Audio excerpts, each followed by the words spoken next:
पहले पाजी की नई पिक्चर जाट का ट्रेलर आया। आई होप तुम समझ गए होगे, the one and only Sunny पाजी, जिसमें यूजुअली हमको वही देखने को मिलेगा जो हम पाजी की पिक्चरों से एक्सपेक्ट करते हैं। वो देसी वाली मारा मारी, लाउड रेजियस डायलॉग डिलीवरी, जो कि एक्सपेक्टेड था कि गदर 2 की सक्सेस के बाद बढ़ने ही वाला है। एंड कम ऑन मैन, तुम भी जानते हो कि जिस चूल्हे में पैसे की आग जल रही हो उसमें मुंह देने से हमारे प्रोड्यूसर जरा भी नहीं घबराते। और लगता है उसी का रेजियसनेस का आउटकम है ये सनी देओल की जाट पिक्चर, जिसको साउथ के डायरेक्टर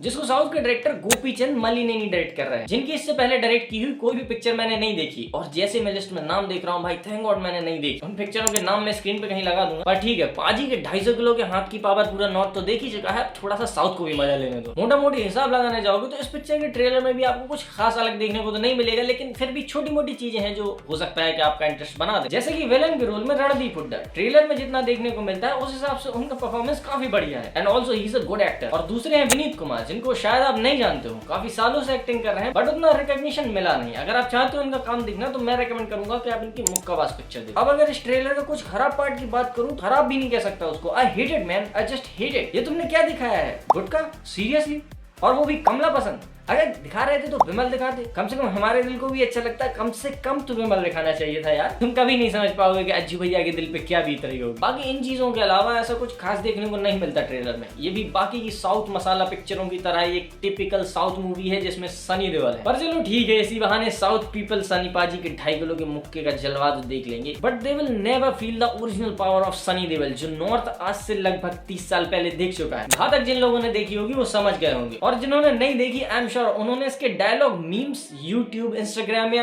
कहीं ना कहीं इंटरनेट पे जरूर देखे होंगे। क्या नहीं देखे? बस साला कौन सी गुफा में रहते हो तुम। मेनली मैं इसी पिक्चर के बारे में बात करने वाला था। इसके पहले वीडियो में जो ही बोला उसका पर्पस यही था कि तुम्हें अंदाजा हो जाए कि अब जो सनी देओल की देखा देखी में ऐसी पिक्चरें आ रही हैं और जो उनकी पीक टाइम की आई हुई ओरिजिनल पिक्चर्स हैं उनमें जमीन आसमान का फर्क है। ऑब्वियसली पाजी की अब उम्र भी हो चुकी है, तो पुराने सनी देओल को रेप्लिकेट करना इज टू हार्ड। और सनी पाजी की 1996 की घातक is one of my favourite Sunny Deol movie, जिसका बजट 6.25 करोड़ था और इसने उस टाइम पे 32 करोड़ का इंडिया नेट कलेक्शन किया था, और ये उस टाइम की हाईएस्ट ग्रॉसिंग मूवी बनी in terms of world wide collection after Aamir Khan की राजा हिंदुस्तान। अब मेरा फर्ज बनता है कि बहुत शॉर्ट में मैं तुम्हें इसकी कहानी के बारे में बताऊं। तो अपने सनी पाजी जो अडॉप्टेड सन है अमरीश पुरी के, जो अपने पिताजी के साथ बनारस में रहते, जिनके इलाज के लिए बनारस छोड़ के मुंबई जाना पड़ता है, जहां अमरीश पुरी का बड़ा बेटा एक बस्ती के बाजार में अपनी किताबों की दुकान चलाता है। वहीं का एक पावरफुल गुंडा कातिया उस मार्केट को खाली करवा के वहां इलीगल कंस्ट्रक्शन करना चाहता है, जिसका बस्ती वाले विरोध करते हैं। उसी टाइम सनी पाजी अपने पिता के साथ मुंबई आ जाते हैं, और फिर कुछ ऐसे इवेंट्स होते हैं कि ना चाहते हुए भी सनी देओल को इस सारे लफड़े में इन्वॉल्व होना पड़ता है, और वो अपने पिता की मौत के बाद ठान लेता है कि यहाँ के लोगों को कातिया के गुंडों से आजादी दिला के रहेगा। इसी कहानी के बीच सनी देओल का जो परफॉर्मेंस देखने को मिलता है वो कमाल लाजवाब है। जिस तरह से काशी का कैरेक्टर लिखा गया है, जो थोड़ा सा भोला, स्वाभिमानी और बहादुर है, उसे सनी पाजी अपने परफॉर्मेंस से 100% जस्टिफाई करते हैं। और वो इतना स्ट्रॉन्ग है कि किसी से नहीं डरता, अकेला कातिया और उसके गुंडों से भिड़ जाता है, जिसको देख के तुम्हें पता लगेगा कि प्योर मैस्कुलिनिटी क्या होती है, जिसमें पाजी के छाती के बाल 3 स्टार और तुम देखो कि जब मर्द अपना सब कुछ खोने के बाद अपने खौफनाक अवतार में आता है तो कितना खतरनाक हो सकता है, और उसको भी 10 टाइम्स मोर डेंजरस बनाती है पाजी की dialogue delivery. And special mention to के रहना, जिन्होंने इस पिक्चर के डायलॉग लिखे हैं, जो इसका मेन यूएसपी है, जिसकी वजह से आज ये पिक्चर इतनी ज्यादा पॉपुलर है। उनमें से ये तो तुमने जरूर सुना होगा,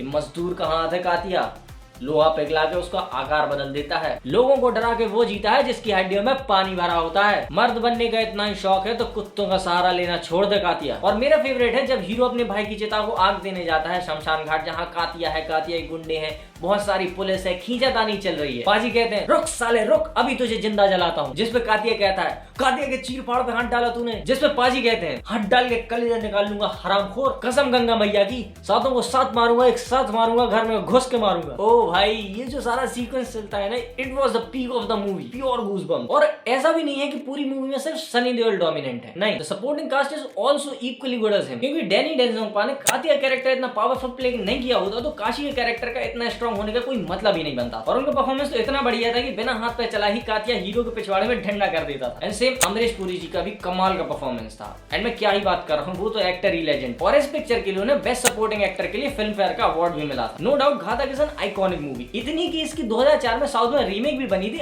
आथुडू नाम से, मगर आई एम श्योर कि उसमें हीरो को 2.5 किलो का नहीं हो। बट शॉकिंग बात ये नहीं है, शॉकिंग बात तो ये है कि इस पिक्चर के डायरेक्टर राजकुमार संतोषी ने ओरिजिनली कमल हसन को इस पिक्चर के लिए साइन किया काशीनाथ के रोल के लिए, जो उनका बॉलीवुड में 11 साल बाद रिटर्न हुआ। बट प्रोड्यूसर्स को कमल हसन पे कॉन्फिडेंस नहीं था, तो वो उस पिक्चर में पैसा ही नहीं लगाना चाहते थे जिसमें लीड रोल में कमल हसन हो। एंड थैंक गॉड ये नहीं हुआ, क्योंकि अगर हो जाता तो हो सकता कि मैं भी ये वीडियो नहीं बना रहा होता। और मैं तो इमेजिन नहीं कर पा रहा हूँ कि चाची 420 करने वाले कमल हसन इस रोल में कैसे लगा। पर जो भी हुआ अच्छा हुआ, मूवी की कास्ट कमाल की है, कहानी बढ़िया और ग्रिपिंग है। बट एंड आते आते 2 घंटे 38 मिनट की ये पिक्चर थोड़ी स्ट्रेची फील होने लगी, जिससे लगने लगता है कि चिल्ला चौट बहुत हो चुकी, अब दिमाग को थोड़ा आराम चाहिए। बाकी सब ठीक है, और भी ठीक हो सकता है अगर तुम वीडियो को एक लाइक कर दो और सब्सक्राइब भी कर देना, वरना हाथ डाल के कलेजा निकाल लूंगा हरामखोर।